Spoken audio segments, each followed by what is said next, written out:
Hi hello నమస్తే నేను మీ షితాన్ ma'am. Today special కరివేపాకు పచ్చడి. ఇది హెల్త్కి చాలా మంచిది. మీరు కూడా తప్పకుండా ప్రిపేర్ చేసి ఎలా వచ్చిందో కామెంట్ చేయండి. ముందుగా కరివేపాకును శుభ్రంగా వాష్ చేసుకుని తడి లేకుండా ఆరబెట్టుకోవాలి. ఈ విధంగా ఆరబెట్టుకున్నాక నేనైతే ఈ కప్పుతో 3 కప్పులు తీసుకుంటున్నాను.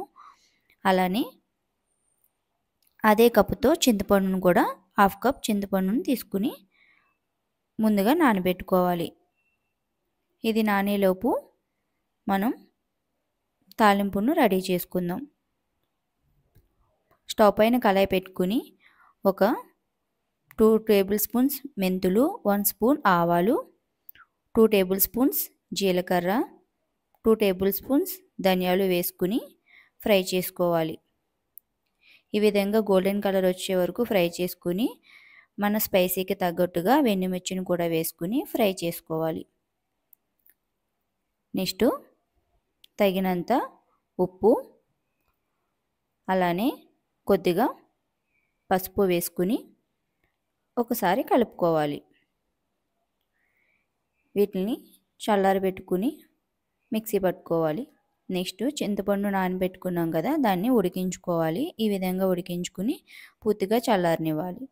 నెక్స్ట్ అదే కళాయిలోకి కరివేపాకును వేసుకుని క్రిస్పీగా ఫ్రై చేసుకోవాలి. ఇప్పుడు స్టవ్ ఆఫ్ చేసుకుని పూర్తిగా చల్లారనివ్వాలి. మనం ముందుగా మిక్సీ పట్టుకున్న పౌడర్లోకి ఈ కర్రీ లీవ్స్ని కూడా యాడ్ చేసుకుని గ్రైండర్ పేస్ట్లా చేసుకోవాలి. నెక్స్ట్ హాఫ్ కప్ బెల్లం, అలానే మనం ముందుగా ఉడికించి చల్లారబెట్టుకున్న చింతపండు కూడా యాడ్ చేసుకోవాలి. 2 టేబుల్ స్పూన్స్ కారం వేసుకుని ఒకసారి మిక్సీ పట్టుకోవాలి.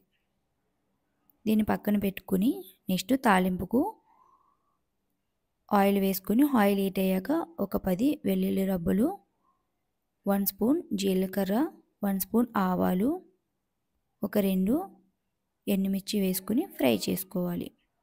అలానే కొద్దిగా కరివేపాకు వేసుకుని పచ్చనివి యాడ్ చేసుకుని ఒక 2 మినిట్స్ లో ఫ్లేమ్లో కుక్ చేసుకుని స్టవ్ ఆఫ్ చేసుకోవాలి. అంతేనండి, ఎమ్మి కరివేపాకు పచ్చడి రెడీ. మీరు కూడా ప్రిపేర్